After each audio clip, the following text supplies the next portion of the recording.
Labour need to be tough on Boris Johnson. That means attacking the Tory leader as the establishment defending, lying, and it seems groping charlatan he really is. But it's no good just being tough on Boris Johnson. We also need to be tough on the causes of Boris Johnson. If we get rid of Boris Johnson, more like him will appear.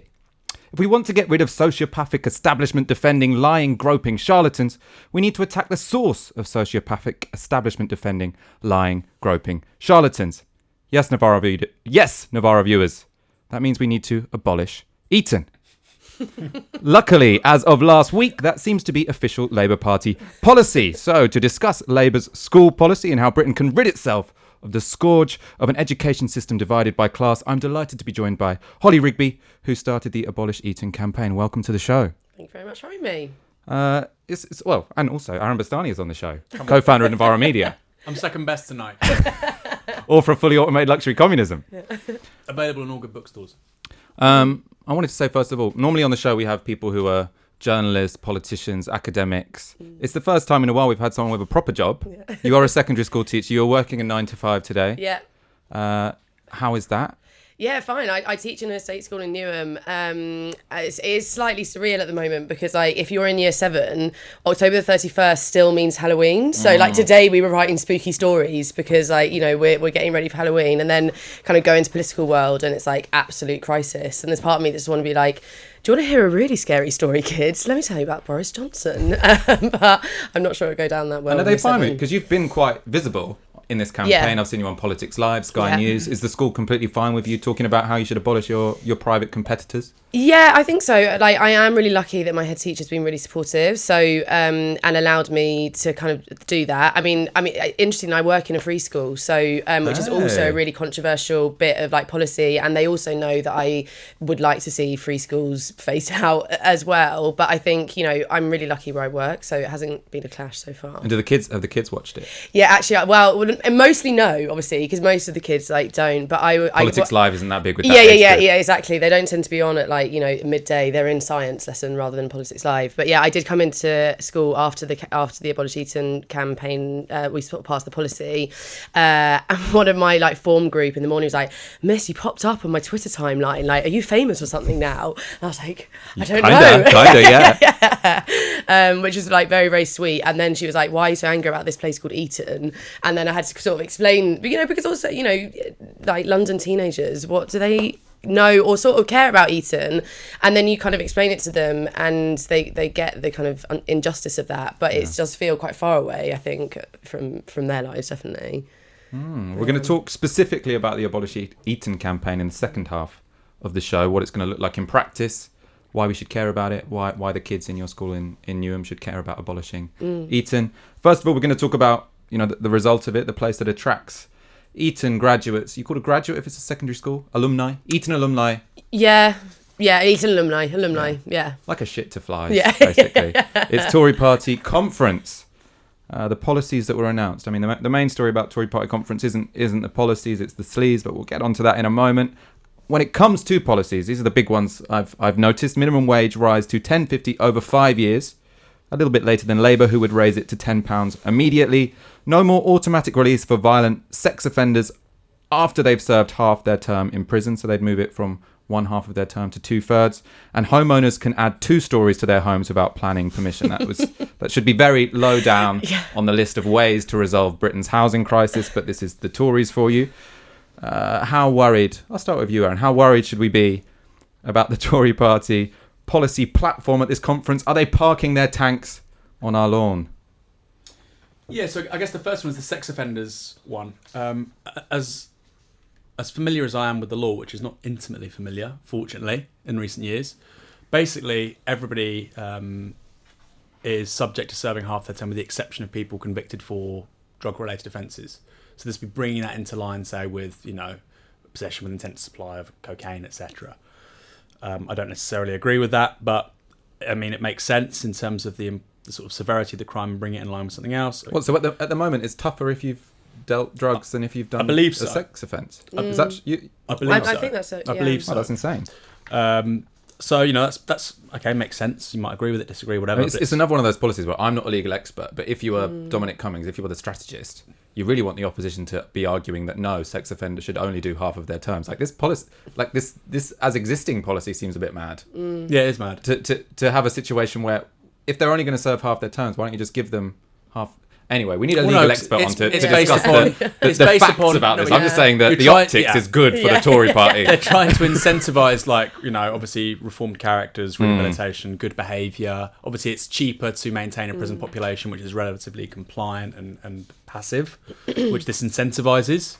The minimum wage one's really interesting. So, like you say, Labour would raise it to £10 immediately. The Tories wanted to get it to £10.50 by 2024.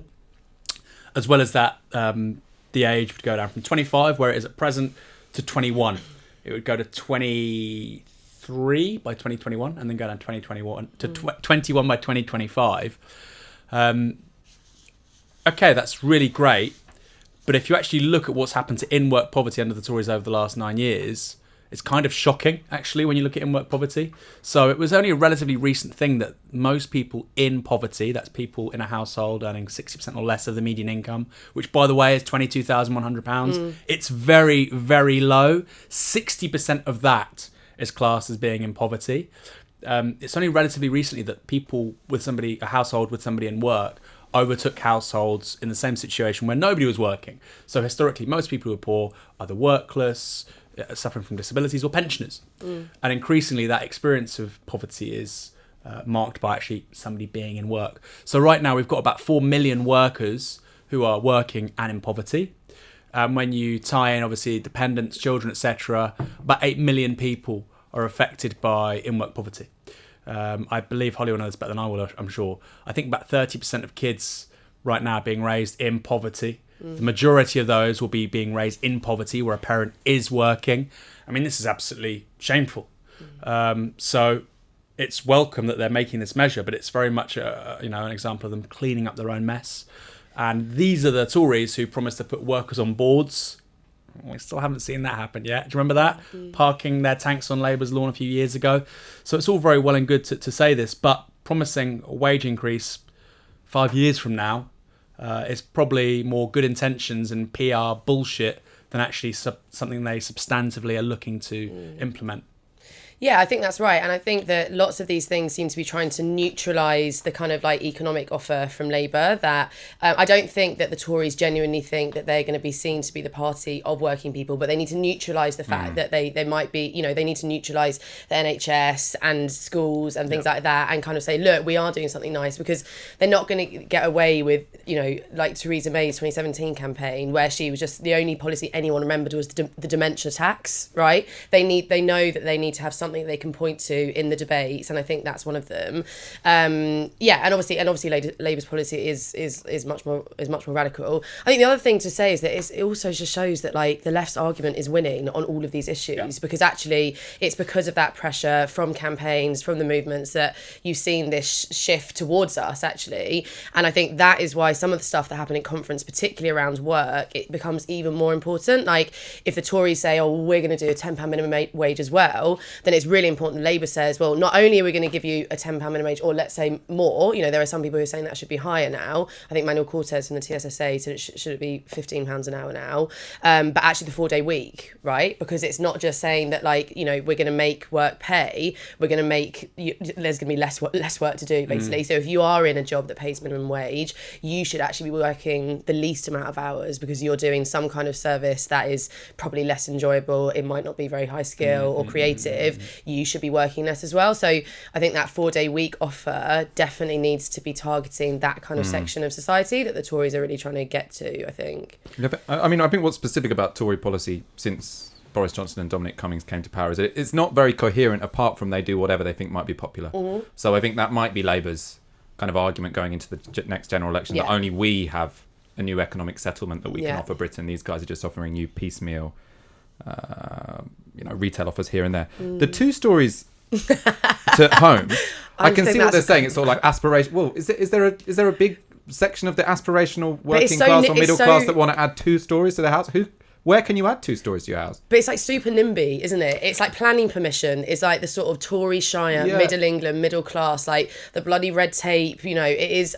For me, they also simultaneously like the red tape. Don't they? Yeah, Your bloody neighbour, they can now see me from the garden sunbathing. I think this could be a danger to them because the whole point of NIMBYs is you don't want your neighbour to put 2 stories on their house because if you're an elderly couple, you don't need the extra 2 floors. Yeah. What you like is the sun to reach your lawn. Yeah. So if your neighbour just puts up 2 stories and you've got absolutely no recourse to stop them. Yeah. I mean, I think that could potentially be risky. It's also for buy-to-let landlords. Let's be real. 2 Yeah. stories. Of course.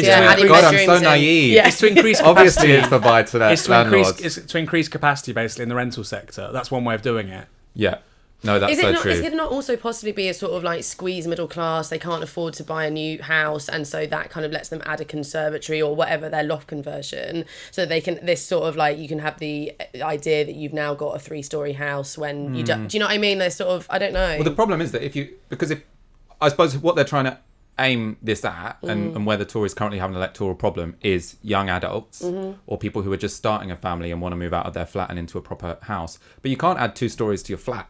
Yeah. I mean, if you already live in a house, you're all right to raise a family. It's people who want to move out of their flat That's good. So if you have a top floor flat in say Hackney, all of a sudden you can have like a 4-floor flat. That's true, right? I mean, all of a sudden the premium on top floor flats will just go bananas.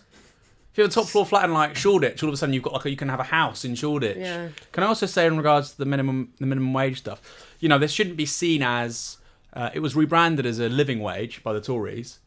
But £10.50 an hour, which is calculated to be 66% of the median income, which, like I said, is £22,000 at the moment. 66% of that a year isn't particularly good. Labour's plan to have a new Ministry of Labour, sexual wage bargaining, etc., infinitely better. Like the idea that it's somehow an achievement if somebody's earning the minimum wage. This is basically keeping the wolf from the door, not much more than that. So again, the fact that Tories are having to parade it, despite them causing the problem in the first place, and they won't even come good on it in all likelihood, really speaks to the extent where they've actively neglected people's living standards for 9 years. And it's crazy, actually. I don't think anybody else has ever done that before. At least with Thatcher, you had right to buy, you had the privatisations, which some of that fed through to working people buying the equity and the dividend, the shares, etc. It's crazy. But if I was like, Labour or Labour activist anyway, you'd be thinking now, right, let's make sure that we're really kind of highlighting all the strikes, all of the kind of like employment organising that's happening and raising this demand of the £10 wage and showing that Labour is not just the party you've got to wait for Corbyn to get into government, that you kind of do some organising around it now, which hasn't really happened maybe as much as it should. Why couldn't Momentum Phone Bank send a load of people to the next like cleaners strike, like any low paid workers strike, right? So that you get this sense that we just don't announce policies, we fight for them before we get into government as well. I think could generate a bit of energy, some sort of extra parliamentary energy, which is I think quite needed at the moment. We're going to move on from policy because that's not what Conservative Party conference is really about. It's about people who are incredibly out of touch saying extremely dumb shit on the TV. So that's what we're going to go through now. Let's start with Esther McVey. So on the topic of housing, she is Minister of State for Housing and has obviously been getting into her new role. She's becoming an expert in the cutting edge of home design. Sara Lee Following into path. Well, we've got to get more people going into construction, full stop. But if we have this new way of doing it, 3D architects, 3D... Oh. It was a bit longer than that, but that was it. That was the main point. Well, no, she's got 3D architects, and then she says they're doing it on their computers now. so the whole point is... Are we going to go back to it? Yeah, we're going to go back to it. Let's go back from the top. Visionaries, doing it with it on a computer, doing it, there's a whole new raft of jobs. Then lots of younger people want to come into that new arena of jobs. Sara Lee Following. Yeah, so she's saying there's the whole new world out there in terms of home building, 3D architects, people who are doing it with it on a computer. What next? The cashier at the bank we put out of a job will be getting money from just walls, I suppose. There'll be a machine that dispenses cash when you put a card in. But I hear that's a thing now too. Well, I mean, I suppose if you were to put 2 extra floors on your home, but it wasn't 3D, that wouldn't be particularly problematic for planning permission. It would just be just a frontage. Just a frontage, yeah. Like on a spaghetti western. Yeah. Should we go for the next dumb shit that was said by a person who was out of touch? By all means, yeah, please do. What's her job as well? Minister of State for Housing. She's Minister of State for Housing. It's a bit like when Dominic Cummings, when he was Brexit Secretary, was stunned to know that Calais was actually quite important when it comes to trade. Yeah. Yeah. Who did I say? Cummings. I'm obsessed. And also obsessed. I meant Dominic Raab. You might not know this, but Britain is an island. Yeah. He said that. Anyway. Let's go to Andrea Leadsom. He has the personality and the pizzazz to get Brexit over the line, doesn't he? Yes, he does. The Tory party faithful are either they took a lot of cough syrup that morning, or they're not particularly impressed or reassured by Boris Johnson's pizzazz taking Britain out of Europe on the 31st of October. It's a funny bunch. There's a big contrast between the people who go to Conservative Party conference and the people that go to Labour Party conference. The hall looks like, I don't know, a strange place. I imagine it kind of smells of potpourri and lavender, but then... And cough syrup, presumably. I don't know. It sort of looks a bit to me sort of like God's waiting room, doesn't it? They're sort of all... they all look a little bit on their last legs. One of those women was quite young, the bald woman there. But. Yeah. But I mean, they don't have any ideas. Like, there's no real kind of like the Tory membership's been hollowed out, hasn't it? And hasn't really. I don't think it's had much of a like uptake since. So I mean, why are we surprised? These are the people that voted for Boris Johnson, right? Well, I mean, they also don't have to do anything. So it's worth mentioning that at Labour Party conference, the main action on the conference floor isn't people listening to speeches and shadow cabinet members pretending to be really up to date with modern technology. It is people passing motions, as you well know, I suppose, because that's what you were doing at Labour Party conference. Before we get on to those exciting motions from Labour Party conference, what is really hanging over this year's Conservative Party conference is Boris Johnson's scandals. So there were two of them. No, they're not really related, actually. So one is Gropey Johnson. So it came out that 2 decades ago, or at least it's been alleged that 2 decades ago, at a meal, I think it was at a meal, wasn't it? He put his hand on someone's upper thigh. He's denied it. But, you know, other people on the front bench have said they've got no reason to disbelieve Charlotte Edwards. I mean, neither do we. But obviously, his outriders have been going out trying to defend his actions. Now, the cabinet members, the front bench, have tended to have kept to, look, we've got no reason to disbelieve Boris Johnson. We're not going to speak about this any further. But there was one outrider. This is an ex-staffer to David Cameron. He was chief of staff in the Shadow Education Ministry when David Cameron was there. He went a little bit further. So we're going to go to that video there. I do believe the victim. That's remarkable. So you don't believe any more in the presumption of innocence. You don't believe that people get anything more than a trial by media and someone like you who won't even look at me saying that someone's definitely guilty. It does have previous, though. No, hang on. This is look. The late Alan Clark said, "How do I know my advances are unwanted until I've made them? How do I know my advances are unwanted until I've made them? How do I know my advances are unwanted until I've made them?" So that was Alex Dean, who is a Conservative commentator, ex-chief of staff to David Cameron. How do I know my advances are unwanted until I've made them? That's how he's talking about workplace harassment. He's a lawyer as well, right? Is he? I believe on his Twitter it said he's a sort of like PR guy. I don't know if I think he may have a law background, but what he's talking about is a criminal offence. You know, it's a criminal offence to do what he's sort of justifying. So that's kind of a bit surprising. And also he's referring to Alan Clark. I believe Alan Clark was having an affair with not just a woman, but also 2 of her daughters at one point. So it's hardly the paragon of ascetic virtue and modesty. But, you know, I mean, I think the thing with that story, the Charlotte Edwards story, is most people won't care because it was 20 years ago. And it's a bit like Trump in that regard. You know, people say, you saw some of the sort of... it's shocking to hear it because obviously we don't agree with it. But there was a Vox Pop with an older lady, and she's like, well, if it had happened so long ago, why didn't they come forward earlier? And so I think, you know, how much will that wash through? But then at the same time, Donald Trump won the presidency in 2016 on the back of white women, majority of whom voted for him over Hillary Clinton. And I find it very hard to believe that Boris Johnson will be able to mimic that. And so I think there is also, on the one hand, I don't think this is like a game changer. It's going to end his political career. On the other hand, I do think that there's a propensity for people to overcompensate and say, this has no importance whatsoever. Yeah. I think clearly amongst female voters who already were more likely to vote for Labour anyway. They did so in the last election. BAME women, obviously, in particular, but white women as well. I think, you can't win a majority if half the population doesn't like your Prime Minister. And that's the situation Boris Johnson finds himself in. So it's more substantial than perhaps some of us are saying, but it's not the be-all and end-all.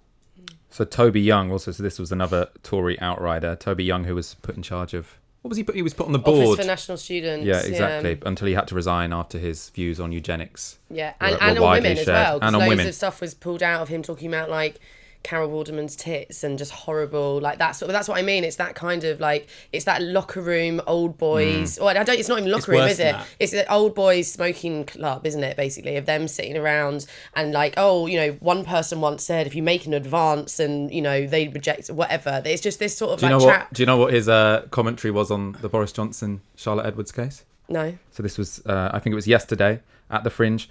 He said, people complained if Boris didn't put his hand on their knee during lunch.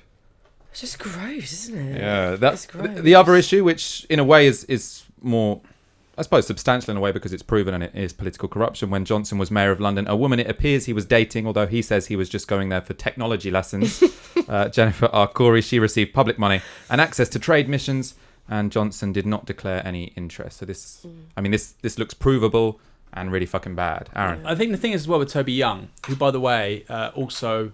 when he literally wrote about this in print media about A, dealing drugs to people, but B, he also, from what he's written, admitted to sexually assaulting a lesbian woman because he dressed up as a woman, and he dressed up as a trans woman. I don't know how he wrote it. Obviously, he didn't put it in that kind of language, and then he ended up kissing a gay woman, and again, that's sexual assault. He might not see it as that, but it is.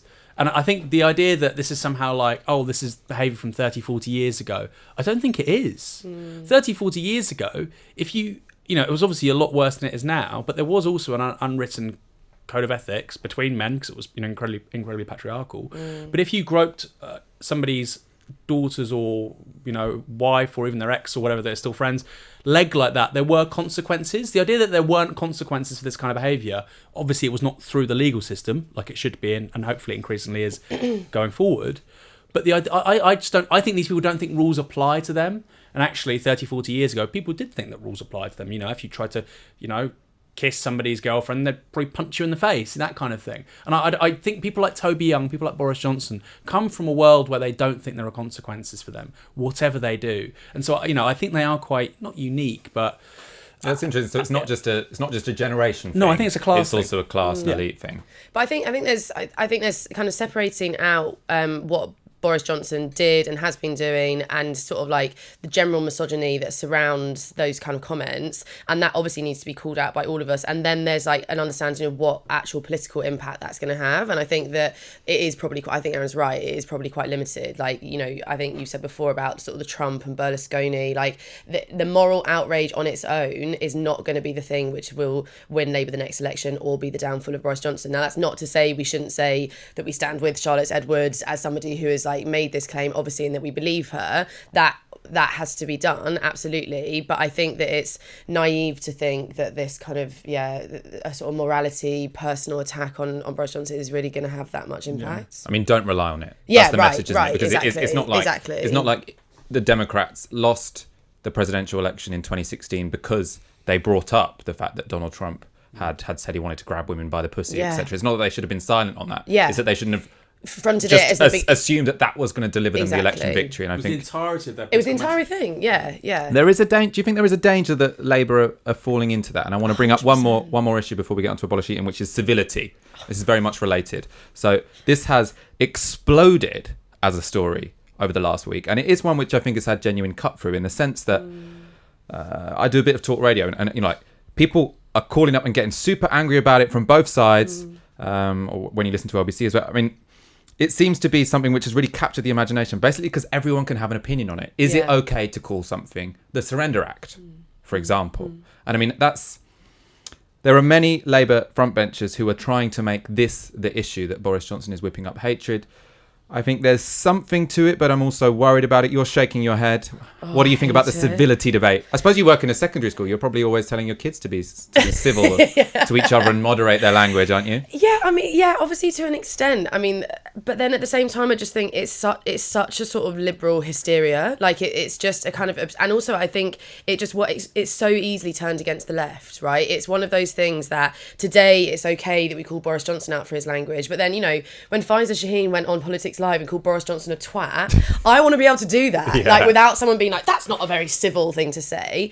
And actually, sometimes, particularly with this sort of like depth of anger in this country at the moment, after 10 years of austerity, 30 years of neoliberalism, ordinary working people express their anger in very, very clear and passionate ways that might not come across as civil. And this idea of civility is very Eton debating, Oxford and Eton debating chamber. It's just, I don't personally think it sort of resonates. And actually, we could have spent the last week talking about, 9,000 jobs lost to Thomas Cook and the 29 million that their bosses took. And we spent a week talking about civility. Like, this is, I mean, they might be talking about it on LBC. I mean, they talk about all sorts of things on LBC, but like, I just don't think that the Labour Party should have been really pushing this as a line. I think putting out videos of Ed Miliband being like, we are not at war, like we sort of are. Like, this is class war, isn't it? Like, in this country there has been that class war, and I think we're distracting with the civil with the discussion over civility, and I think it will be to our own demise in the long run, actually. Yeah, I think there was one example of this was with the was it a banner drop at Tory party conference? Yeah, about exactly. Austerity's killed 130,000 people. Time to sort of level the numbers, whatever. Stupid thing to do. Distracts from the really important stuff to talk about. Thomas Cook workers being laid off. Stagnant wages for people. The Tories letting down, the British public when it comes to public services, Brexit, everything, you name it. But at the same time, it was really interesting that Joe Swinson, a lot of Tories, obviously, but media commentators who are purportedly progressive or left-wing, didn't say the 130,000 number isn't true. That was actually just accepted as correct, which it is, by the way, because it was in the BMJ. But they say, oh, this is so appalling, and it's so coarse. I know you probably disagree, but... No, but I think it was dumb. No, let me finish. Okay. Politically, it was ridiculous. It was stupid. Legally, it's probably incitement. But it is strange how we have a political or a media class which is more eager to talk about that than to talk about the first bit. Surely you could say, well, who wrote that? Do we know? Is that kind of anger justified? Where would it come from? If it is justified, what do you do about it? If it isn't justified, why not? That isn't the conversation. You're trying to contextualise something, right? 130,000 people died as a result of government policy.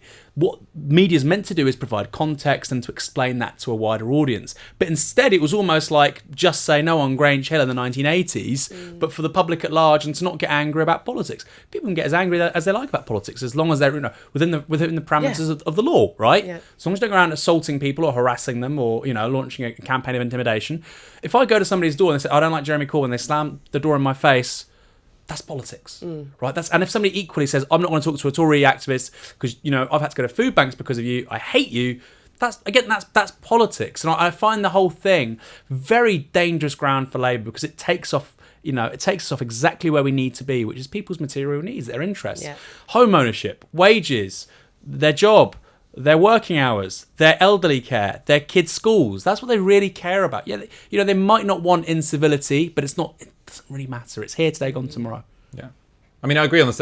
I mean, I just think you shouldn't threaten. I mean, it is threatening, isn't it, to have like some it's illegal. Hanging. It's illegal. It's illegal. You'll be next. I presume that's time to level right? the playing field. Yeah, it would be incitement. And do we know who did it? No, we have no idea who did it. No. But I mean, there is a discourse on the left which is sort of to say that it is legitimate because the cause is righteous. And why I think that's super dangerous and it's going to bite the left in the arse is because do you really want to mix up the issues of death threats and righteousness of a political argument? Because if you're a Brexiteer, you can say, I'm angry that the verdict hasn't been delivered that I voted for 2.5 years ago. But if they make death threats, whether or not you think their anger is righteous, do you really want to mix up those two questions? I think no, just draw a very strict red line, which is to say that politics is brutal, politics is a battle, but we draw a line at threats of violence. whether it's done by the left or the right. I don't see the problem. Which I think with is fine, but that happened after the debate had already started around civility, right? Oh, totally. Do you know what I mean? Yeah. Like that wasn't, fine. That was a stupid thing to do, and there's plenty of kind of untasteful political acts. Like,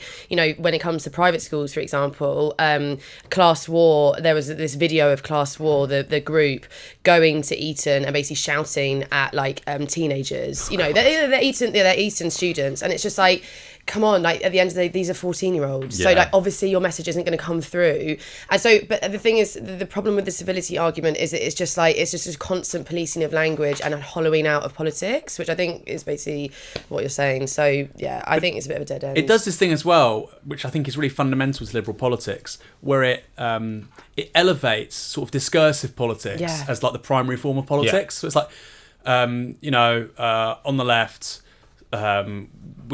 parody, a sort of pastiche of the left is you don't really care about sort of labour unions, but you care about if you use a word like, I've called you an idiot. Somebody might say that's an ableist word. Why would you ever do that to me? Somebody might say, no, you could argue it's an ableist word. I think, it's used so is often. it? Idiot? Some people say it is, right? But the point is it's used so often in daily parlance. I mean, it's about the intention, isn't it? So, and I think there is this weird thing with liberal politics about elevating the discursive. And I think, the left has to be very, very worried about that, whether it's coming from the centre, as it is here, or whether it's coming from the sort of more online left milieus, which have been emergent since the crisis.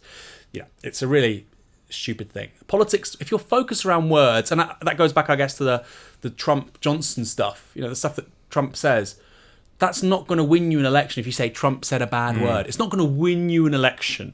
It might lose him some votes, but it's not going to win you an election. I mean, the one thing I think there is one argument that can be made about Boris Johnson and that strategy. I'm not 100% sure about it, but I think there's something to it, which is it worth it? So obviously to say, obviously there will be a lot more hostility and a lot more anger in the country, and there was an MP who was violently killed 3 years ago, and that is partly because people do see some people as traitors, etc., etc. And whilst I don't think it's particularly credible to say that words like surrender are unacceptable in politics, and I think that when most people hear that, they sort of say like, really? It seems kind of fine to me. I don't think it's a particularly accurate description of that particular bill, but I do think you can make the argument, which is that Boris Johnson and Dominic Cummings have come up with a strategy, which is that they will get us out of the European Union on the 31st of October at all costs, and it's them who've obsessed about this date, and it's because they've obsessed about this date that they have to, use any means possible anger in the country and use that anger to threaten MPs to vote for their cause. And I think threaten MPs to vote for their cause to try and whip. Is this worth it just to leave on the 31st of October? I mean, he could have also had a strategy where he says, okay, look, I've lost this round. Let's try and win a majority and we can go out on the 31st of January. But he was so obsessed about this date, and there has been, social consequences. But yeah, I think you have to move it away from words, because I think people listen to the radio and there's someone saying you can't say surrender. I was on 5 Live the other day, there was a Labour MP who was calling in and saying, it's so this... the language used, it's so hostile. And then he was like, yeah, but you called Boris Johnson a liar. Can you call Boris Johnson a liar? Yeah. And she was like, oh, and she was really tiptoeing around it. It's like, of course you can fucking call Boris Johnson a liar. Yeah. I mean, the man's if you've got yourself into a position in an argument where you're uncomfortable about whether or not you can call Boris Johnson a liar, bonkers. Look, it goes back to what we were talking about in Tisky a week or two ago, like the Bernie Sanders pivot. Yeah. Which means like, is there no incivility in politics? You go, I don't think there is. But here's the thing. Yeah. This is what really matters to most people watching this. I'll tell you what's uncivil is the fact that they can't afford to pay for their kids' school uniforms. Yeah. Is the fact that People would respect that a lot more. Kids go to schools and they're hungry. Quite a few, millions of children across the country. Yeah. People can't afford to get the bus to work, so they walk, and they're worried about maybe being late, or they shop in pound shops when they used to shop at the supermarket, like that. And people go, yeah, that's fucking right. How hard is it? But the point is that the pivot doesn't mean you dismiss it, because you do say, and what Bernie Sanders is good at, you say look, you address it. I do think that there are MPs who are receiving death threats, and obviously there was an MP that was killed, and this is incredibly important. And I do think probably people should tone down their language, especially when it comes to the 31st of October, because to me it just doesn't seem worth it, all this hostility just for this arbitrary date. But the real issue in this country, and then you move. So you sort of cover it and pay enough respect to the people that are upset about this, and then swift. And what we're having is Labour MPs phoning up and chatting for 10 minutes about whether or not you're allowed to say liar or not. Yeah. But I think also just one final thing on this is that I think we had to be really clear that Jo Cox was killed by a fascist.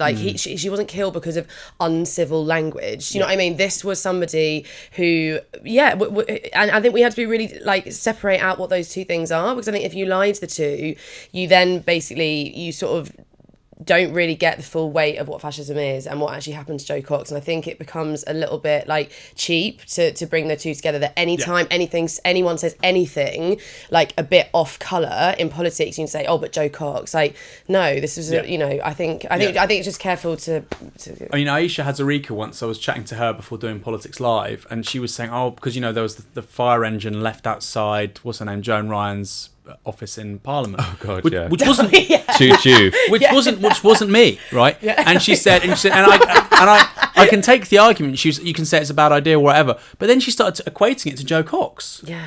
And I said, look, somebody's left a Thomas the Tank Engine or whatever it was outside her office.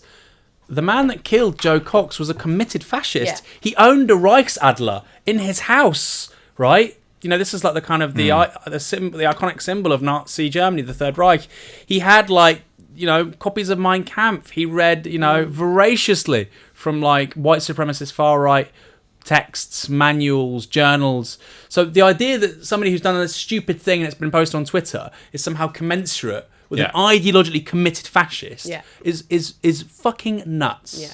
I mean, I suppose the thing was that they were saying, so the MPs were standing up in Parliament saying we are receiving death threats, and they include phrases that you have coined or phrases that you're using. So it is somewhat different. But yeah, I think we all agree that focusing the next general election on what words Boris Johnson can and cannot use, or even what fires he has and has not touched, not to diminish the importance of it, but that it's not going to win the next general election. The equivalence is really dangerous, because the point is, right now, British police are openly saying that the biggest terrorist threat in this country is white supremacists and the far right. So I think the idea that, and people say lots of dumb stuff from all sides of politics, they might even get in physical altercations, be arrested, whatever, that's one thing. But we have a growing threat of people actually very seriously trying to hurt or kill people they politically disagree with, and these people are white supremacists. And I think that sort of equivocation between these two things is really dangerous, because it lets them off the hook. Yeah. Let's move on to abolishing. I'm glad we agree. Eton. I know we agree. We disagree. Let's move on to abolishing Eton. But first of all, you're watching Tisky Sour. You're watching Novara Media. As you know, this is only possible because of your kind support. Please go to support.novaramedia.com. And if you do not already, please donate the equivalent of 1 hour's wage a month. Or if after the next section you decide to not send your child to private school, please donate the equivalent of 1 year's fees.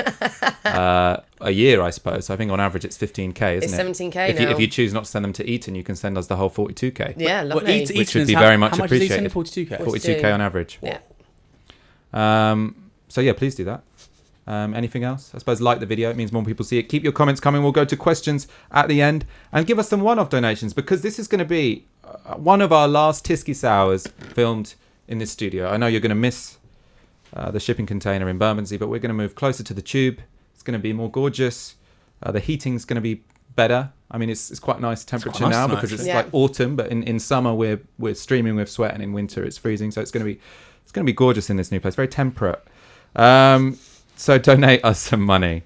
Let's go on to abolishing Eton.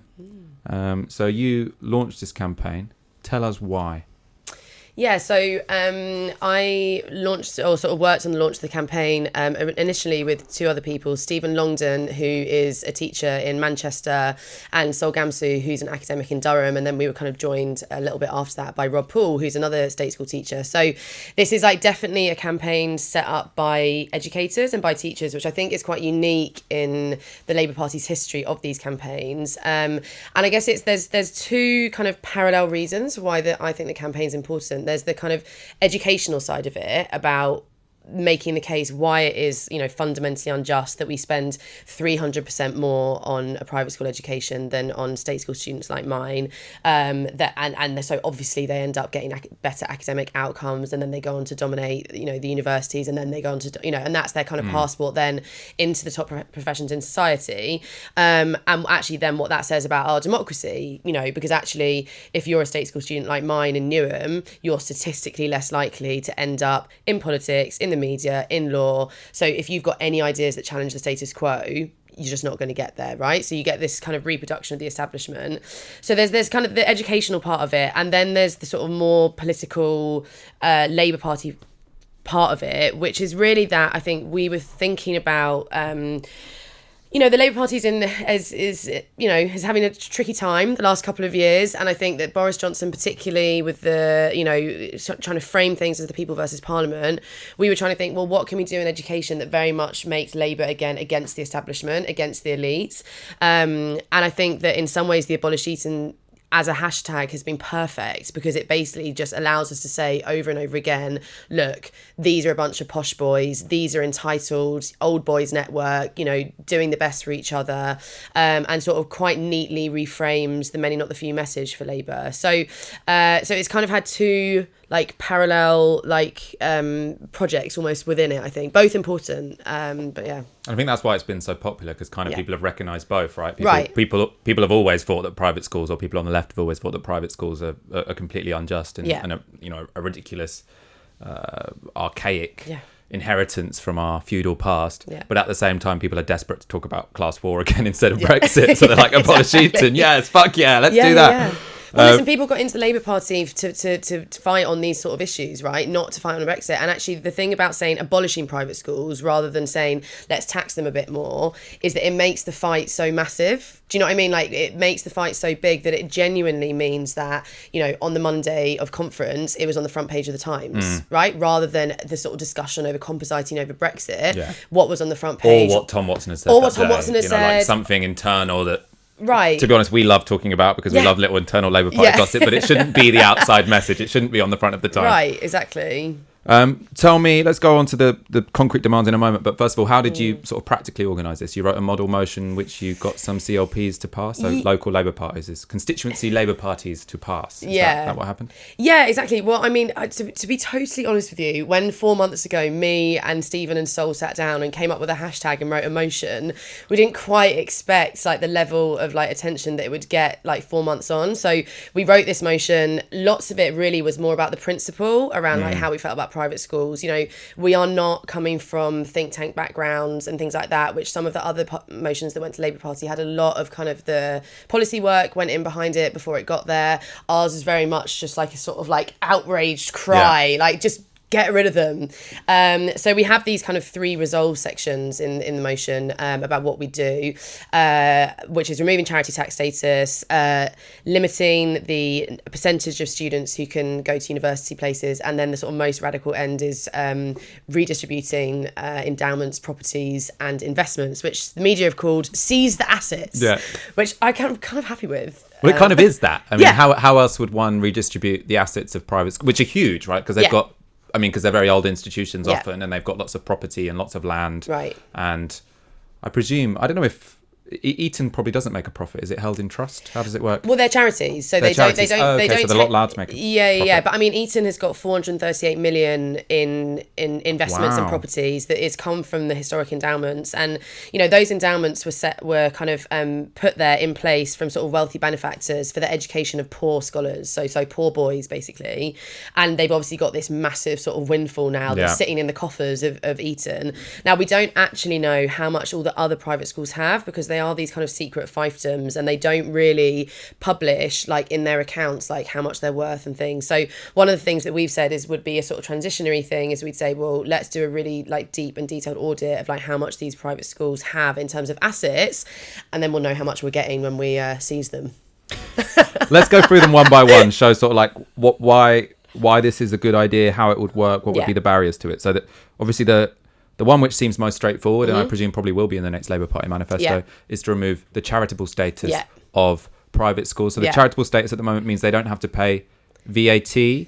So it's VAT. They also don't have to pay business rates. And they get a number of other tax privileges. But it's like they get these kind of basically these privileges. And I think that it's like everybody agrees with that. You know, when we kind of I think even Michael Gove proposed something Michael similar. Gove, Layla Moran, like who's the Lib Dem Education Secretary. You know, there is consensus over this thing around charitable status. Actually, Theresa May wanted to do it before 2017, and then obviously all the wind was taken out of her sails and she couldn't do anything.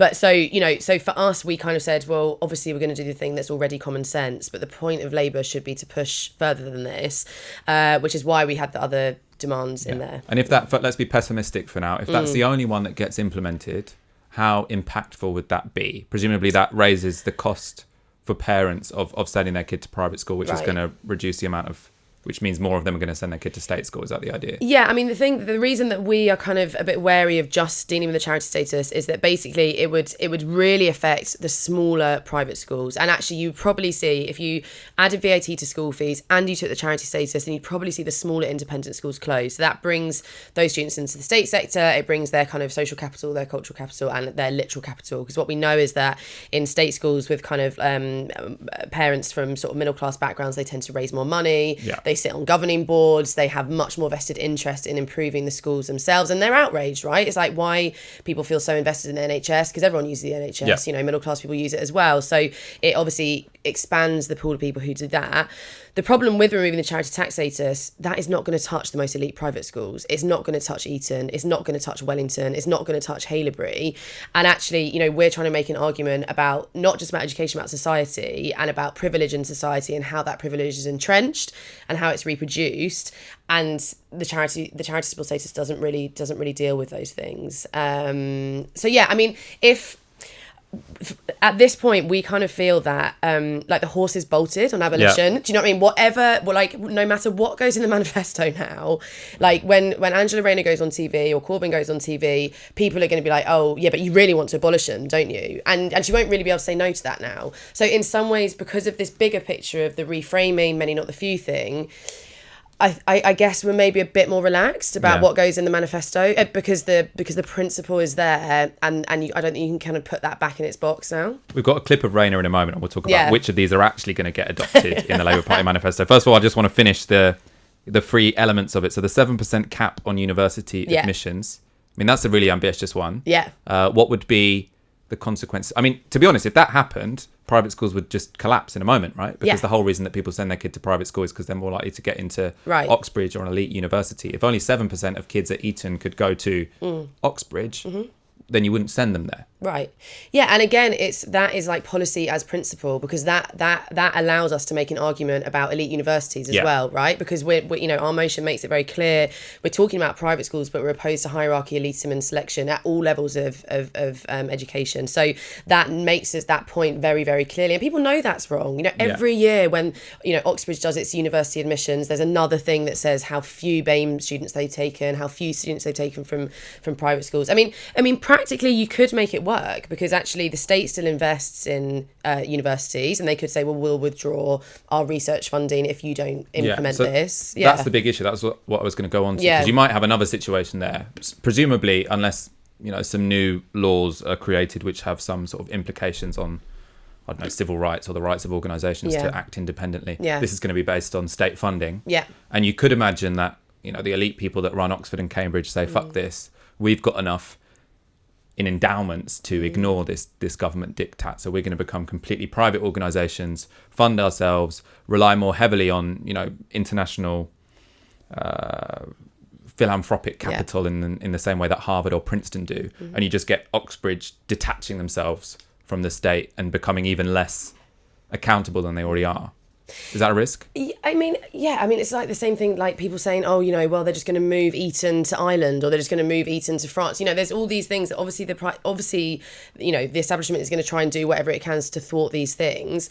I do think in some ways, like, Oxbridge particularly has got too far down its sort of woke like attempts, that they try to say that they're trying to like diversify, they're trying to say that they're in the state sector. I think it would be quite hard for them to just be like, well, we don't care anymore, actually we're just going to continue educating the privileged like we were before. So yeah, I mean, yeah, it's possible. And the final one, redistribution of endowments, properties and investments. How does that, I mean, I can see the argument, which is that there's all these, and I make the argument about that, like Oxbridge, because people say we should just ignore it and then the whole privileged nature of it would go away. But no, it's the reason that, you know, rich people want to go to Oxbridge isn't just for the networks and for the prestige. It's because they have resources thrown at them. And we do want to get those resources out into the education system at large. But how do we do it? Well, like I said, I think somewhat aspirational. Yeah. I would say this is on the aspirational end of our policy agenda. I mean, I do think that I do think that firstly doing this audit of the private school estate so that you do get a sense of like how much it's worth, because I think in some ways it's not just practically challenging, it would be quite politically challenging at the moment, but you could kind of raise the stakes of like, look how much these private schools have by doing this audit, and then you might be able to get to a stage where it's politically more possible, and then you can start answering questions about practicalities. Now, yeah, I mean, like I said, it's more like policy as principle at the moment rather than in practice. And also the thing is about education is it's slightly different from like, you know, the new economy organising that's happening and the new economy thinking, in that the left doesn't really pay that much attention to education. We don't have think tanks. Like this is kind of like state school teachers like trying, you know, just being like, well, this seems like quite a good idea in theory. Like, can somebody like do a paper on it now, please? Like, and we do, and you know, I do think we need that. I do think that there needs to be kind of more serious like policy thought, but also theoretical thought on the left about education in general, which would definitely help us, I think, quite a lot. You mentioned think tanks. Would you like to start an educational think tank? Well, I mean, I think that, I mean, right, look at what Commonwealth's done, you know, look at what autonomy's done. These are the sort of new burgeoning ones. And then you've obviously got NEF and things like that. And actually... IPPR, exactly. And, you know, they have had a huge impact on what we've seen at conference, right? And in some ways, like, you know, the 4-day week is probably the most likely thing of all of the demands to get in the manifesto, because there's been all this policy work done on it before. And that is the reality of politics at the moment, right? That there's this kind of like the think tanks, they do the lobbying, and then almost like conference like rubber stamps it like as an issue. So yeah, I do think it would be really good to have a kind of education think tank, or at least one of the think tanks like doing some education work, you know, like whether it's starting off alone. Would you like to do that? Because obviously the power of this is it's come from people in the sector who are workers. Yeah. I mean, and where arguably, obviously, they've got their material interests of Policy Exchange, Civitas, whatever, these different right-wing think tanks. Obviously, they're never going to write policy we like, but there's also a structural critique, which is, you know, they don't know the sector, they're not teachers, they're not workers, you know, who actually have to do this stuff. So is that something you would be opposed to? If somebody said, hey, Holly, look, here's loads of money, go start an education think tank, you'd think that's a good idea, you'd want to be involved? I mean, for me, I at the moment, I like having like one foot in reality. Like, I like the fact that like I've done Novara today, and tomorrow I go and teach Romeo and Juliet, because I think that for me, I mean, one of the issues I think, and this is a sort of broader point about Corbynism, is that all of the people who came into Corbynism through the social movements, the anti-war movement, the student movement, the Palestine movement, the anti-austerity movement, now work in politics. There's very few people left sort of not like in the sort of traditionally political world. And I'm not saying certainly that's... in London, right? Yeah, in London. Very rare. Yeah, it's very rare. And so I think that for me personally, I quite like having that like one foot in both still at the moment. Now, if someone said, I'm setting up an education think tank and we want to do some workers' inquiries with teachers, and we want to, you know, get a load of you in your union, because obviously I'm, you know, really active in the National Education Union, and we want to do these workers' inquiries, and we really want to involve you like as your voice in that process, then yes. But I do think there's got to be some people who kind of retain that foot in the grassroots and yeah, in reality. A few more questions. Yeah. What's the NEU think about this? National Education Union, your union. Yeah. It's a tricky one. It is tricky because we represent independent school members as well. Right. So we so the NEU is like the old NUT merged with a union called the ATL, and the ATL was the more right-wing union, and it had the independent school workers. So I think it will be a challenge, definitely. I think that when it comes to the NUT section, and I'm sure probably like most of the leadership, they agree in principle, obviously, that private school inequality is wrong, but obviously they're going to be it's quite a contentious issue, and it will be kind of making that argument, you know, sort of like the, you know, people who work in nuclear power plants, and, you know, and trying to make the argument, yeah, we work in the system, but we would rather people have in more socially useful jobs than, you know, those kind of people who they're still teachers, just they teach kids who didn't pay to go to the schools. Right, exactly. So private school teachers, you know, move into state sectors, but, you know, it is difficult because private school teachers' conditions are better than state school teachers' conditions. I mean, feeling about that is we shouldn't be wary of that, and we should just be saying, well, we obviously should be lifting the conditions of state school teachers. Like, we obviously should be paying them more, giving them way more autonomy, raising the status of them and things like that.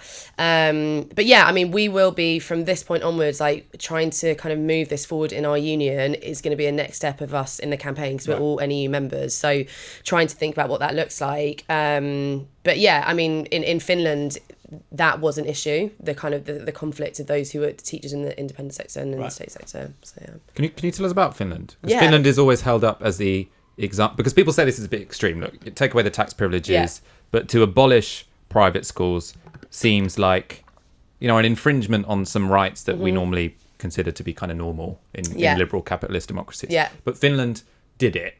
Yeah. I think they're the only country that we know of that did abolish private schools. Yeah. How did that work? Yeah. What did it look like in practice? Yeah, so I think it was a phasing out, and it was also an integration. And I think that is, people accuse us of like, oh, well, you're saying integration, but you do really mean abolition. It's like, well, no, what we're saying is that those private schools just become state schools. And the way, you know, that happened in Finland. Actually, it's happened in the UK as well. Liverpool College, actually quite an old private school, has actually now become an academy. And that is just a sort of simple transfer of, well, the funding then comes to the local authority and those teachers move in.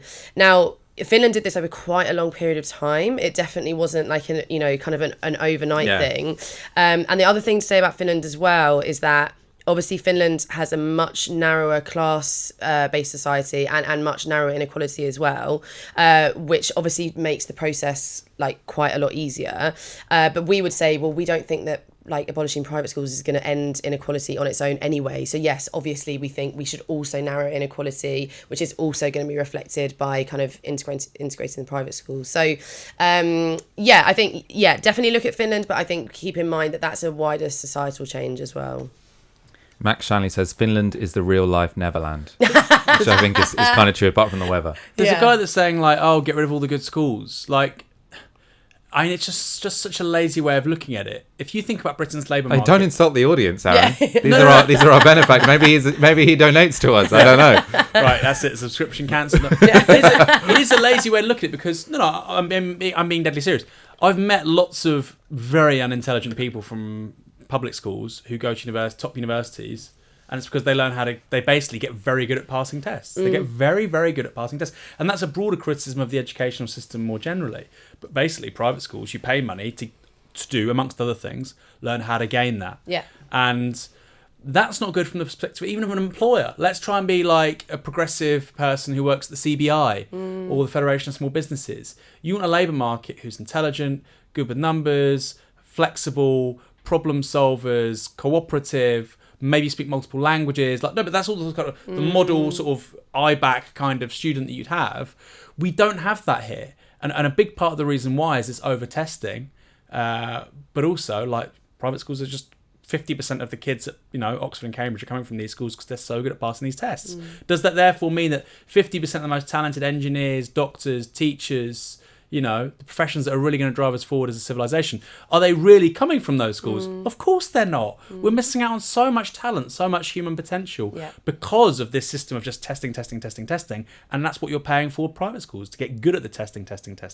Not good. It holds us back as a society. I genuinely believe that. We would all benefit from getting rid of Eton. Yeah. Was it Tom Walland who asked the question? It wasn't Tom Walland. Oh, don't worry, Tom. I thought it was the same. No, because he's just said, not insulted, Aaron is right, and I thought maybe the powers of persuasion were still alive and well, even in this society of polarised tribes. Yeah.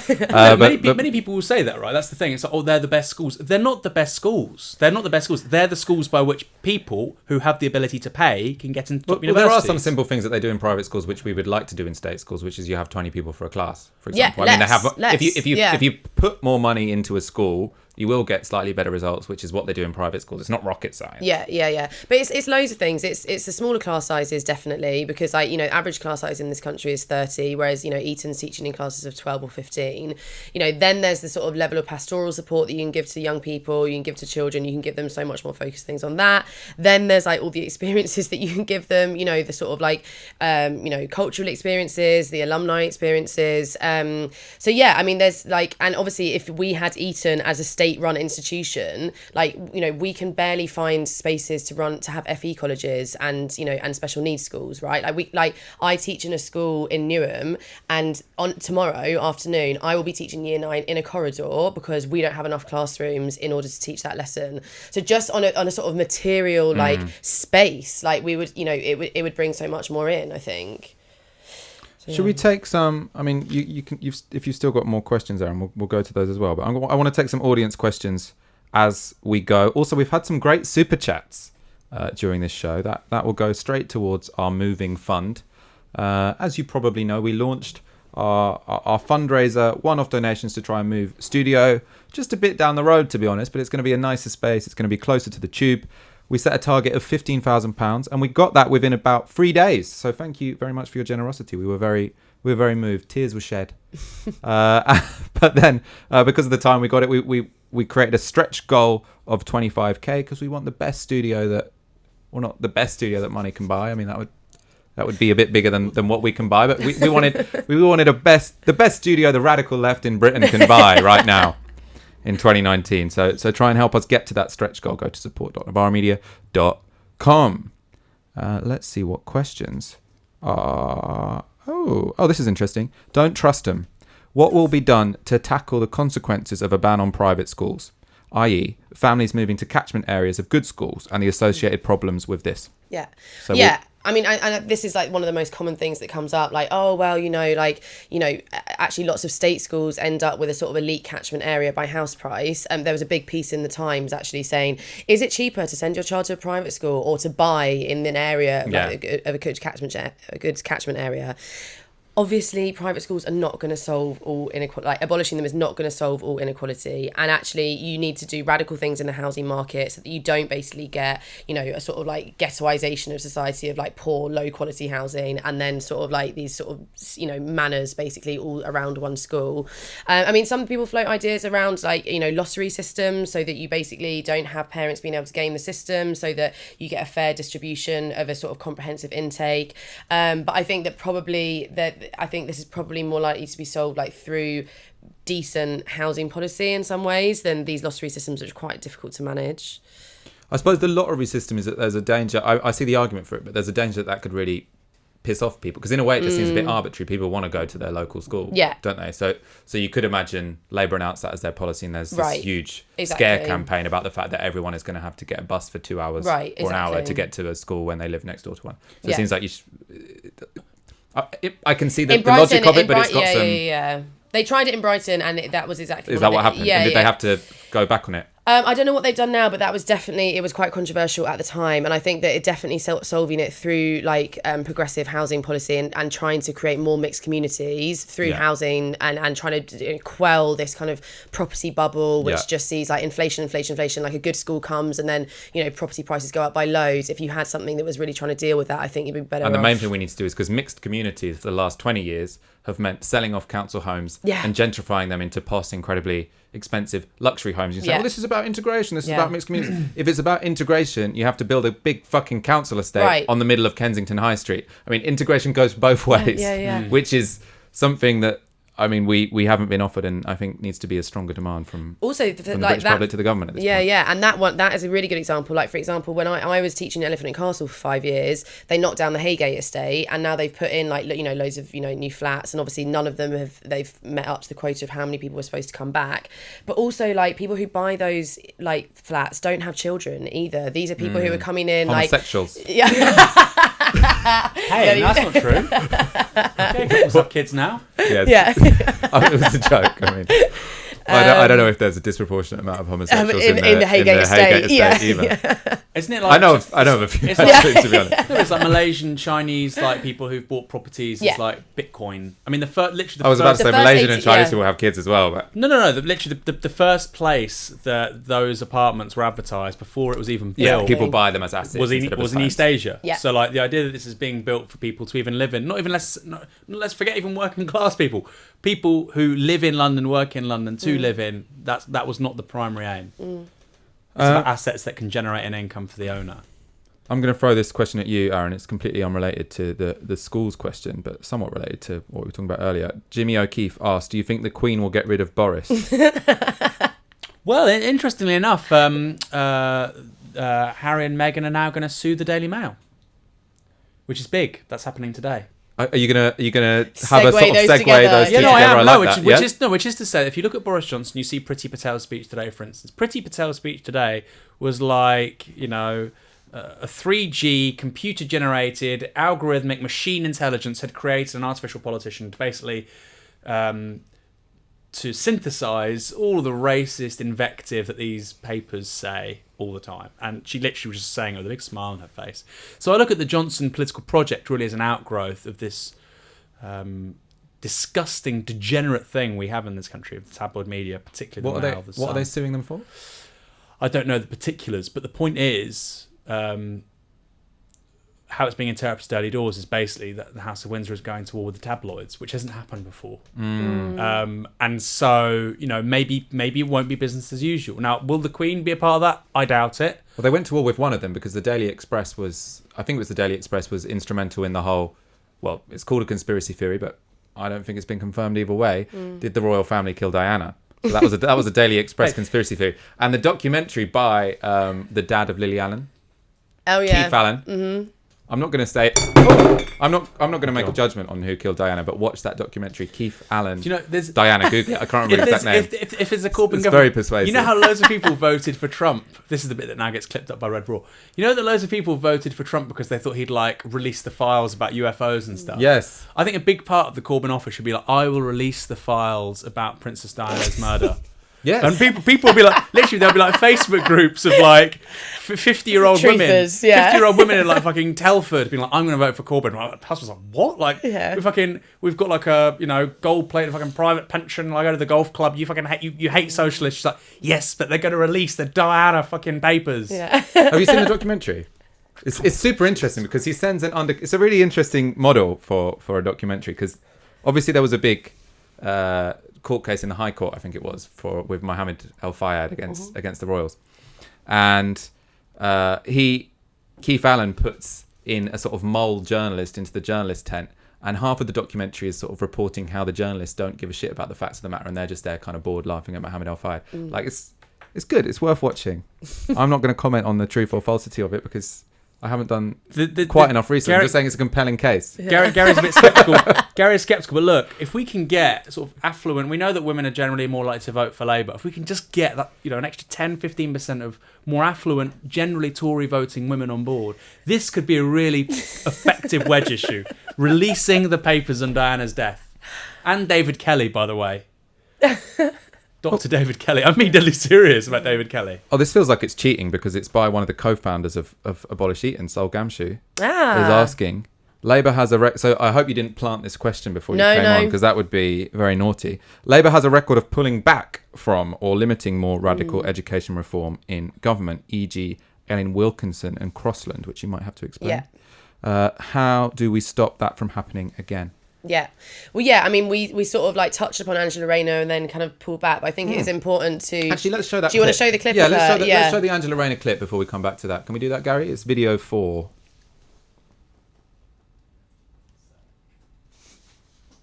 Would you like, after 5 years of a Labour government under Jeremy Corbyn, to have no private schools left in this country? Is that your objection? I want a comprehensive state So no system. private schools at all of them out? Yes, I want a comprehensive state education system, and I want to stop subsidising private education, which is elitist, which entitles 7% of the population to do better than the rest at the expense of everybody else. We have to invest in everyone's education. And would you agree with appropriating their assets as part of squeezing them out of business? Well, we've said that obviously we would act within the law. We've said that our Social Justice Commission will look at the situation in regards to assets and what private schools currently have. But private schools have been subsidised by the taxpayers for far too long. This has to stop. I was actually surprised at how radical she sounded there because he was like, so you want to get rid of all private schools, integrate all private schools? And she was like, yes. I mean, because I was surprised by that and I thought, actually, maybe take a step back. She's saying, I would like that to happen, which doesn't necessarily mean it's going to be Labour's plan. But I mean, I suppose, answer the question that was asked in the context of that video. Do you think that Labour will recoil from the more radical elements of the policies which you have I suppose, won on the conference floor. Yeah. Well, yeah, I mean, I think in some ways, like, the Abolish Eton proposals have been the ones that, like, people have briefed the most heavily against. So there's been, you know, like in the New Statesman, there was these things coming out like, oh, well, we're never going to do it. This is like loony left, whatever. And you can kind of see why that is, because I think people were worried about, you know, going on Andrew Marr and being asked about the seizing of assets. So we were, like, very pleasantly surprised when Angela went on and was, like, very, very clear about, you know, saying, yes, I want to do this in the first 5 years. Now, how that translates in practice, I don't know, because as Sol said in the question, like, Anthony Crossland in the 1960s, before he became Education Secretary, was very much like making the abolition of private schools his issue. And then he gets into government and he doesn't do very much about it at all. And the history of Labour is basically kind of like strong words and very little action on it. You know, actually in 1945, who's the Clement Attlee obviously created the NHS, created a massive expansion of comprehensive education. But the reason that they didn't touch private schools at that time is because Clement Attlee's two interests were cricket and Haileybury, his old school, right? So this kind of like beacon of the welfare state was so attached to his kind of elite public school that was why it was never touched. And so, you know, there is a long history of inaction on this question. I do think there seems to be more sort of like momentum this time round than there has been for quite a long time. There's been two really great books, Engines of Privilege by David Kynaston and Posh Boys by Robert McKay. So I do think there's a sense of injustice that is building at the moment, which means action needs to be taken. I mean, Angela Rayner, not traditionally of the left, you know, she didn't vote for Corbyn first time round. She's been very loyal to Corbyn though in the last 2 years. I think partly her constituency voted Leave, so I think she's kind of supported the leadership line around that question. So she's kind of been seen as somebody who's a real ally. I think that education left more broadly has been quite frustrated with her because she hasn't made huge amounts of attempts to do much on radical policy wise. But I mean, who could disagree with her going to Andrew Marr and saying, yes, I'm going to do it in the first 5 years? Like, that is huge. Yeah. And if she doesn't do that, it's starting to look more difficult for her not to, basically, now, isn't it? Yeah, I mean, I was surprised. I did think that maybe she's like, we want that to happen, and we'll sort of encourage it to happen, but not necessarily sort of do it by diktat. Yeah. Aaron? You know, it was very... But then, you know, I suppose the question is that an effective politician or is it an effective political line? So I think Angela Rayner is the sort of politician who knows that when the party's behind a policy, when it's popular and she's going to back it, she's just going to go all in and she's just... Which is what you should do. You have to look decisive when you're confronted by a BBC interviewer. So I don't think she would have been anything other than that. Whenever I've seen her sort of being pushed like that by leading journalists, she's actually very good. She's always on the front foot. So to what extent does that mean she really believes in it? I don't know. But like you say, if you say that in public on television, presumably when you're in office, it's very, very difficult to backtrack. We've got some breaking news, which is one thing we like at Novara Media is when complete dickhead MPs get triggered. And one of them has been triggered this evening, which kind of relates to you because he got famous. I hadn't heard of him before he was defending the group of people in Birmingham who were protesting LGBT inclusive education. So this was Roger Godsiff, a real reactionary bastard. Horrible. And he has been triggered by his CLP. So congratulations, Hall Green CLP in Birmingham. You are doing the God's work. Yeah. Very well done. He was also very much a Labour first fixer. Nobody talks about that, obviously, because people's political sort of pedigree only is relevant if they're left wing. Labour first fixer in the West Midlands, it's their heartland. He was voted in 2011 to be not voted, statistically he was the laziest MP in Parliament. Really? He was like the least likely MP to turn up in 2011. So good riddance. I think they can probably do better than that. Let's wrap up kind of soon. There's one question. It's always a risk when I ask one that I don't understand myself, but maybe you will. So Coping Method asks, what are Holly's thoughts on Ken Robinson and his ideas about education reform? Do you know who Ken Robinson is? I do know who Ken Robinson is. Can you explain his thoughts before you respond to what you think about them? Yeah, so Ken Robinson basically says that schools should be more about creativity, that we've kind of warehoused children on a production line for a long time and that they need to respond to 21st century education. I mean, totally. He's been a sort of like a big progressive thinker. And also he's got quite a good critique of the way that schools have basically followed a Victorian factory model, that the creation of comprehensive schools schooling was to create a better workforce, basically, for capital, and that actually we need to do something more imaginative, more exciting. So yeah, I mean, there's so many things that we need to do with education. Like, we need a massive transformation of our curriculum. You know, I'm still having to teach a Michael Govian curriculum, which is dense 19th century imperialism, basically. And Ken Robinson says, well, actually, why don't we have something that is trying to seek to look, you know, problem solving on some of the, you know, let's look at problem solving for climate change in schools or automation or whatever it might be, and do that more creatively rather than this kind of very like, traditional curriculum. That is this to do with the TED Talk? It's to do with the TED Talk, yeah. It's like the most watched TED Talk ever. Yeah. Oh, I'll have to watch it. A final question, actually. How can we standardise quality of UK comprehensive schools? And I'm kind of going to read into something here, which is that Labour have also announced, and I think this could potentially be a risky move electorally. They've announced that they're going to abolish Ofsted, I think. So what do you think about that as a teacher? Is that risky? I mean, there is an argument that Ofsted has been good at raising standards in underachieving schools because it's made it more accountable to parents what's going on. How do you feel about abolishing Ofsted? What would go in its place? How do we make sure that comprehensive schools are all running to a reasonable standard without it? Yeah, I mean, there's one other thing I despise more than private schools, and it's Ofsted. So, like, for me, that's like it's quite a big deal. I mean, it's going to be massively popular amongst teachers because, like, Ofsted is the sort of dark hand always over your shoulder when no matter what you're doing in the classroom, you know that the call could come, and now it comes 12 hours before. They come the next day, they see you teach for 20 minutes, and then they tell you you're good, outstanding, whatever. And actually, it's just rubbish that it's improved standards, because what we know is that Ofsted grades are directly correlated with socioeconomic background of the student. So you're more likely to find an outstanding school in middle class areas and a requires improvement school in working class areas. So, I mean, I think that, you know, Labour needs to make a very credible argument about what would replace Ofsted, and I think it's done that, and it's basically said that the local authority will be sort of checking up on the schools, and where a problem arises, then you'll have an inspectorate that goes in to help that school where it's struggling. But if there's no kind of serious problem, then, like, let schools, you know, get on with it and teach, and, you know, and trust teachers that they are doing the best by their children. And I you know, do we need to standardise every school? Like, is what I'm going to be doing in my school in Newham going to be same as the state school in Mansfield? Like, you know, we might need to have a conversation about what we think is a right and entitlement to a curriculum and an outcome for all children in the country. But actually, I think you need to have kind of like community responsive schools, so that, you know, in my school in Newham, lots of students from other countries and things like that is going to be different to if you're in a school in Kent, for example. And I think that's okay. Let's wrap it up. Aaron, any final points? Anything you want to say? An ode to Roger Godsiff? No way. He still might be reselected, right?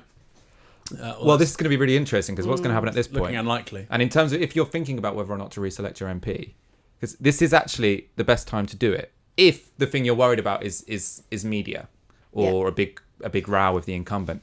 Some people aren't going to like this, but I think basically what's going to happen is anyone who gets triggered and who, you know, the NEC feel comfortable replacing will get replaced by someone who the leadership like, or someone who, you know, the powers that be within the party like. So you should make a decision in your CLP, completely ignore the media, completely ignore if Kevin Schofield's going to say a tweet that no one's going to fucking read. And if you think the NEC would give you a better MP than the one you currently have, just fucking trigger them, and it'll all be over within 2 weeks. There might be a selection. I think it's totally right that members demand a democratic selection, because that's the right thing to do. But at the same time, we're going to have a snap election. And I think if I were a betting man, I would say that probably if you trigger your MP and you demonstrate that there's, you know, a groundswell of opposition to them, you will get someone who's NEC imposed. And you need to make a decision if that's what you prefer. Yeah, it's not necessarily true. I think it's what's most likely to happen. And I would judge that there'll be lots of people who would actually be fine with that. It's inadequal, but it's probably better than your shit MP. Well, not every MP is shit. And obviously in the civil place that is Novara Media, we have to respect that they work very hard and they represent their constituents. If you don't think gay people should be able to get married, you shouldn't be a Labour MP. Yeah. Also, if you do nothing but trash the party and the media, then probably you're not particularly useful Labour MP. Yeah. And the NEC might find someone better. Who knows? Maybe they won't. In any case, thoughts, you want to ask me about that? Oh yeah, go on. Sorry, I took them over. Then we had a little detour into Roger Godsiff. I think I was just buying time for you to formulate them properly. I think Holly's doing great work with her colleagues at Abolish Eton. I think this year has really gone to show the power of motions at conference, not just as in passing policy, but also generating a conversation more broadly, both in and beyond the Labour Party. Whether it's the Green New Deal, whether it's Abolish Eton, whether it's the 4-day week, freedom of movement as well, to a lesser extent, because obviously slightly overshadowed by the fact that Boris Johnson broke the law. And I think people now who are really passionate about various issues, Labour Party members, get organising, get campaigning. And that model was actually, in a weird way, I think, was kind of pioneered by the second referendum people last year. And people realised, wow, a small group of you can actually basically help dictate the terms of debate on a specific issue in the Labour Party and, to a lesser extent, the country at large. So, what would we like to do next, I think, is a really interesting question. And I've been thinking about that. Like, so, for instance, free buses for everybody kind of thing. UBS of free buses. You need to start your little campaign. Free buses for all. You can have a picture of that bus outside Joan Ryan's office as your go-to. Stuff like that. But, I think that's how members should now be thinking. If people are, oh, God, I'm so pissed off with, say, Labour MPs trashing us in public, etc., I think start a campaign around visionary policy which will get you and your friends and others energised, which they've done. Final thoughts? Yeah, I would totally agree. And what I would say as well is that, don't wait till next year's Labour Party conference to do that, because I think that there's so much parliamentary shenanigans at the moment, right? And I think that if the kind of Labour base is going to stay kind of energised, then, we certainly will be campaigning around Abolish Eton. We're not going to wait for policy to happen, right? We're still going to be doing things. I think, Green New Deal, let's take on, the big energy companies, 4-day week, let's go to Sports Direct and say, you deserve to have a 4-day week. And I think trying to build that sense of movement behind the policy is as important as the policy itself, I think. So, I think that's going to happen. I think there's going to be a connecting up of all of the different sort of policy-based campaigns and trying to sort of escalate things, talk about some real issues. No more shenanigans is how I feel right now. So let's get organised. Maybe we could, maybe Navarra could submit a motion, like a model motion, about, the British government should nationalise B-Sky B. Yeah, great. And give all its resources to us. Yeah, that's a good one. Abolish Sky. I like this Abolish idea of Daily Mail. I like this idea of loads of chances putting in CLP motions, getting 100 to sort of put them forward, which is sort of like, maybe we could have a department which gives my particular CAF some tax advantages. In any case, let's end it there. Thank you so much for coming on, and I am very impressed that you took out time of your teaching schedule to come and join us here. I know it's quite a stressful job and you worked quite school hard night, as it is. so you're lucky to have me on a Tuesday. I hope if any of your students were watching, you should have advertised it to your students. Maybe they've got deep pockets. I don't know. Probably not in Newham. But thank you, Aaron. Always a pleasure. Thank you. You're watching Navarro Media. You're watching Tisky Sour. As you know, this is only possible because of your kind donations. So if you are already a subscriber to Navarro Media, thank you very much. If not, please go to support.navarromedia.com and donate the equivalent of 1 hour's wage a month. I think we won't have another show this week. So as always, we're having them every Tuesday, but we're often doing more than one a week because there's so much going on. But there's actually a lot going on in Navarra land this week because we're going to be moving studio at the start of next week.